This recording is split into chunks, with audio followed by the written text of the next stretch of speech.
Hello everybody, Jan of Jan Hicks Creates here,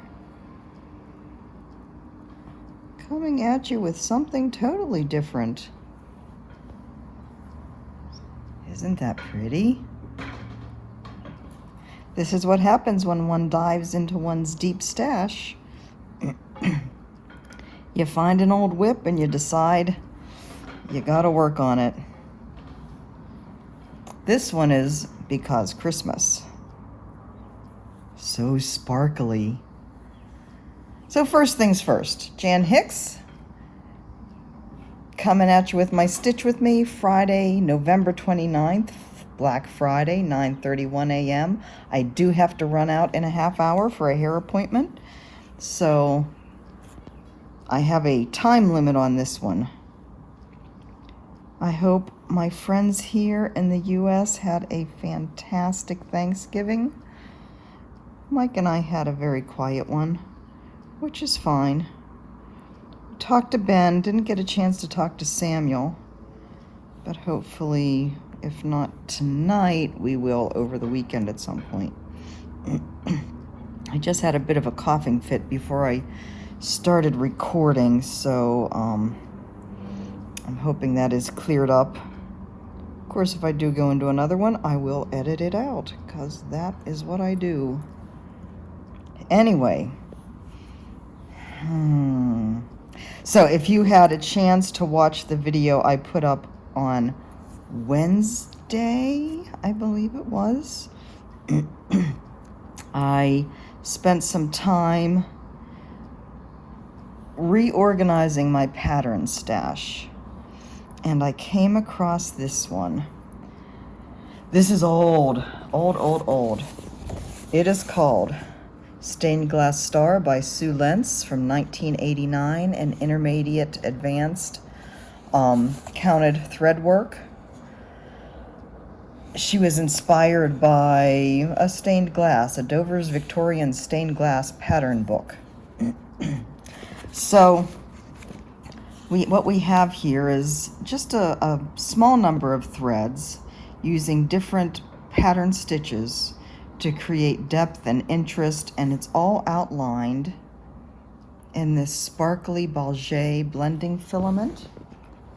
So that is this, number 34. It's called blending filament. It is acrylic. It's called blending filament because usually you hold this together with a floss of some sort so that this blends in with the floss. But of course, we're just using a single strand of this alone to create the outline.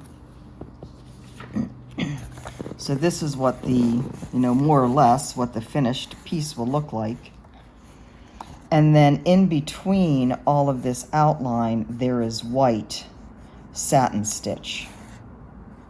So the threads used in this, like I said, we have the blending filament, we have a gold Japan thread, again by Kreinik, and that is what's actually used. And whether you can tell in the middle here, the stitches in the middle were first done in white and then overlaid the same stitch in the gold.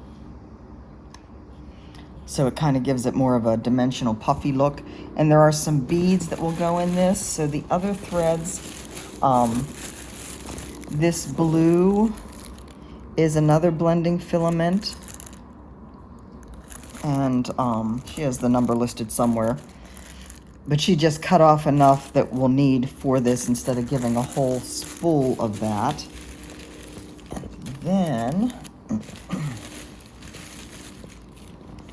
there's a bunch of marlet. Now marlet is, I believe, a rayon fiber that she really likes to work with. She likes the shine of it. Marlet is kind of a pain to work with because it is very slippery, but it does create a beautiful sheen without the expense of silk. So there's the thread, the skein of white that will be used to fill in. And then beads, these little pearl beads will go. And a very kind of rusty old beading needle included in that. Probably won't be able to use that. But anyway, that's what we got going on here.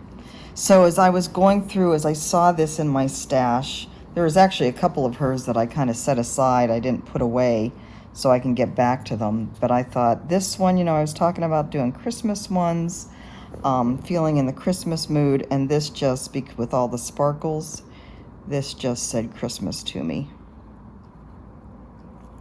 Now, the Balget is a bit of a pain to work with as well, and I will be doing a video, one of my basics of cross stitch videos, just on metallic threads. So I won't talk about it in depth here, but yeah, you can see it twists up on itself. It has a tendency to separate, and I do have the needle kind of further up the length, because it does kind of, oh, for heaven's sakes, fray a bit. I'll try not to swear on the video. It does have a tendency to fray a bit at the eye, but not too bad. And I don't ever pull very tightly, of course. I am going over one. This is, let's see, does she tell me what size fabric this is? 28 count white linen. So, just a plain old 28 count. Nice big holes to work with. And so this is over one with the Balget. So it's going to take quite a while, of course, to do all this outlining stitch. My plan is to work on this an hour a day. So it will get done when it will get done. I'm not going to put away any of the other ones that I want to get done by the end of the year in favor of this. This is just kind of a fun one to pull out and put some stitches in, something different. So this half hour, actually the half hour that I work on it here, is probably all that I'm going to work on it today. I lost one of the halves of that stitch. What in the world happened there? So this is the problem with working over one on linen. One half of my stitch slid under. That's another reason not to pull too tight when you're working over one, regardless of whether you're working with something like this, a metallic, or just regular embroidery floss. So what else is happening? Let's see. We're moving to San Antonio. I know, I told you guys that already, but it's kind of filling our mind at every turn. 1, 2, 3, 4, 5, 6. One more, I think. Yeah, we're really kind of thinking of very little else at this point. 1, 2, 3, 4, 5, 6, 7. Just double checking. So originally we were thinking we would be renting, getting an apartment there as well, like we have here and in Maryland the last time through Maryland. But looking at the cost of things in San Antonio, we're thinking it may make more sense to buy. Pretty much we can get a house, pay a mortgage on a house for cheaper than we can get an apartment, which is kind of, now of course there's other expenses with houses, but and we're looking at nice apartments, we're looking at newer ones or updated with all the amenities, but even so, it's so inexpensive in San Antonio. It's kind of blowing our mind, compared to both here and Maryland. Because Maryland, the whole Baltimore-Washington, D.C. corridor is rather expensive. For heaven's sakes, stop that. So just to give you an idea, gas in San Antonio, the cheapest that Mike found was a station across from where he's going to be working for $1.92. Gas here on the island, $3.50. Electricity, if I remember correctly, 9 cents per kilowatt hour in San Antonio, 30 cents per kilowatt hour here. So, yeah, that's just to give you an indication. The rental prices we were looking at for apartments, along the same lines of what we have here, although newer, are half the cost of what we're paying here, and half the cost of what we're paying in Maryland as well. So, taking all that into consideration, we're thinking about buying. But what we need to figure out first, hold on, 1, 2, 3, 4, 5. What we need to figure out first is if San Antonio is where we want to settle, meaning, you know, after Mike retires, we're going on the road in our RV. And we will be out as long as life allows us to be out.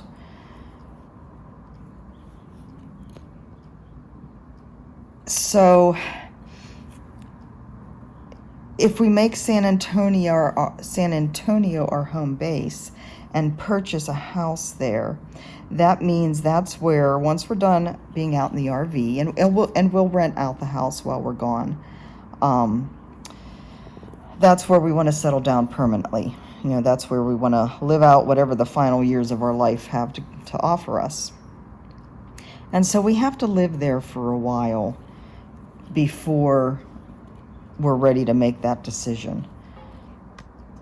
What we're going to do is live in the RV and get a feel for the area. So we do get to go out a month before Mike has to start work and on a house hunting tour. And if you remember, if you've been around here for a while, you remember that's what we did here in Hawaii, and I did a video of the different apartments we looked at and shared all that with you. So that was about a month before we actually moved out here. And we'll be doing that again, and it's all in the government expense. So for that portion of the move, the house hunting tour, we'll probably just just roam around and look at the neighborhoods and get a feel. Like we're starting to favorite some houses, and of course they'll be all off the market, I assume, by the time we're ready to move. But we'll just drive around and get a feel for the area and the different things there are to do and see and explore. Maybe drive up to Austin.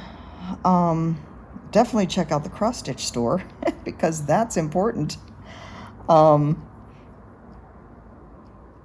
just see what the neighborhoods look like.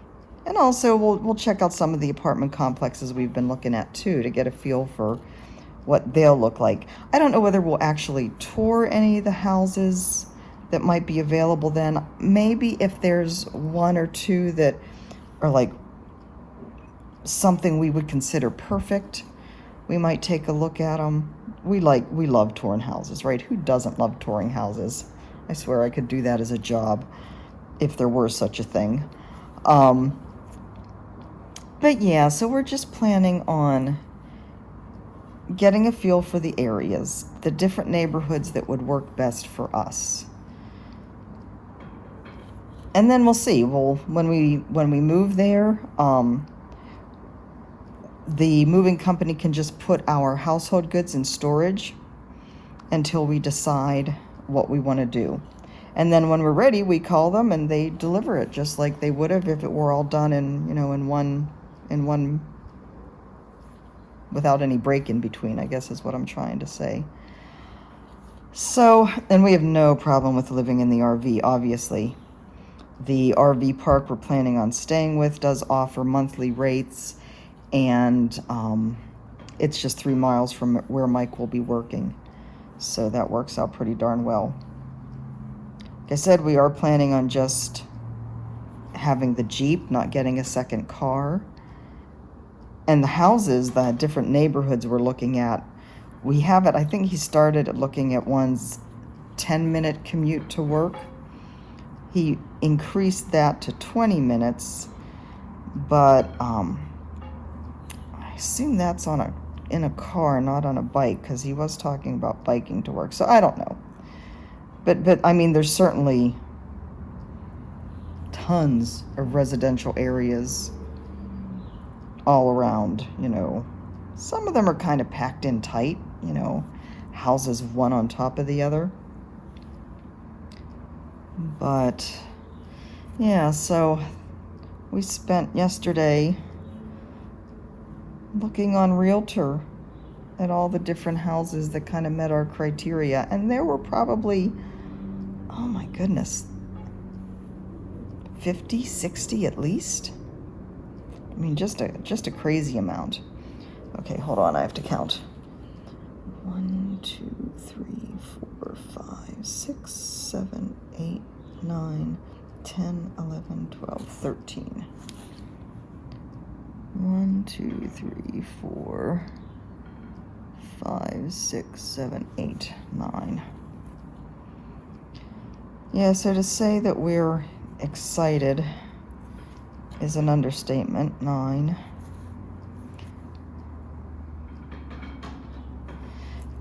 The price range that we're looking at, you know, has houses 10. Remember that number, 10. Has houses, I mean, ranging from real dogs to totally upgraded. It's amazing how $170,000 house can be 11, have so many different, you know, whether upgraded or not. 11. It's like, do you guys look at the comps at all? 12. And that's where looking at the neighborhoods will be important, right? To see what kind of neighborhood it is. Because we don't want to live in a neighborhood where, you know, the houses are all kind of, have a bunch of trash laying out or whatever. I think this is 13. Hold on. 1, 2, 3, 4, 5, 6, 7, 8, 9, 10, 11, 12, 13. Although Mike and I do have to kind of shake our heads sometimes. And note to any of you realtors out there, please make sure your photos are good.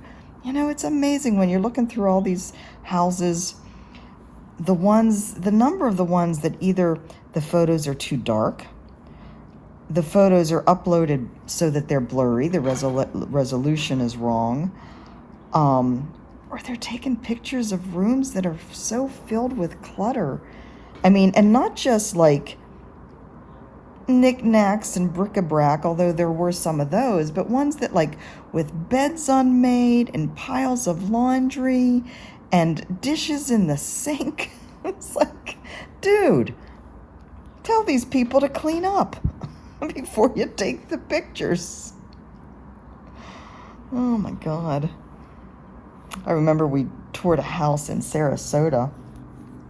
The parents were selling it, and the daughter and her son were living in it, and they didn't want to leave, and they were hoarders. And I guess I can understand them not wanting to leave, because they have to pack up and sort through all that crap would just be mind-blowing. But yeah, they were hoarders, and there were mountains of stuff in every room. One of the bathrooms, the shower was totally filled with stuff. The bathroom, I mean, it was just, I don't know how people live like that. Of course, Mike and I are very minimalist compared to a lot of people. But still, it just kind of blows the mind sometimes. But no, we're looking forward to it. We've kind of looked to see where all the Indian restaurants are, because that's our favorite cuisine. Look to see where the cross-stitch store is. There's a Harbor Freight right across the street from where Mike's working. And yeah, talking about like the pros and cons of a house versus an apartment. So yeah, you have all the maintenance issues, yard work, which Mike hires. You know, we don't even own a lawnmower at this point. So of course, right? So we haven't owned a lawnmower for years because Mike has had somebody else do the yard work for years, even when we were living in Maryland before we moved to Florida. Our neighbor was a yard guy, so while he was doing his, he just did ours. He was a lawn maintenance guy, had a business. But anyway, so we go into it knowing all that, of course, and seeing if we can find a home that has had all the major systems upgraded, replaced recently. But one of the pros is, besides the cost savings, is having a garage where Mike can work on the Jeep. There's a lot of upgrades he needs to do to the Jeep if we plan to go overlanding in it.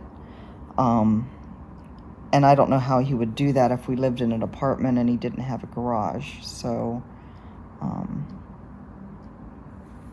definitely a lot of pros there as well. So yeah, that's kind of what's going on at this end.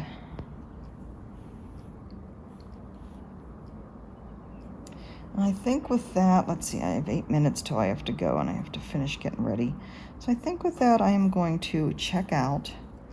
Isn't that gorgeous? Oh my God. I can't tell you how happy I am that I went through my stash and found this. It's going to be a while. I'll be working on this for a while. But I really hope if I can just work on it, even just a half hour every day, that slowly but surely I'll see that progress. And you'll see the progress too. And talk about something that nobody else is doing. Like I said, Sue Lentz, she's no longer in business. As far as I know, you can't still find her patterns out there. Not that I've looked. I mean, maybe on eBay. But I have several of her designs, and I've done several of her designs, and I just adore this kind of work. I find it fascinating. I find it fun and different. You know, it's a challenge. All right, guys, I am going to check out for now. I will be back Monday with my next Basics of Cross Stitch video. I do plan on doing fabric and then floss. So the next video will be about fabric. The one after that will be about floss, because I figure, whoops, see how I pulled that one so that it went straight?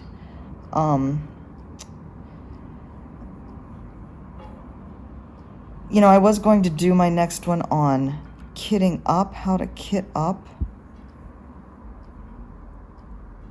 a pattern on your own, but I figured it's hard to do that if you don't really understand enough about fabrics and floss.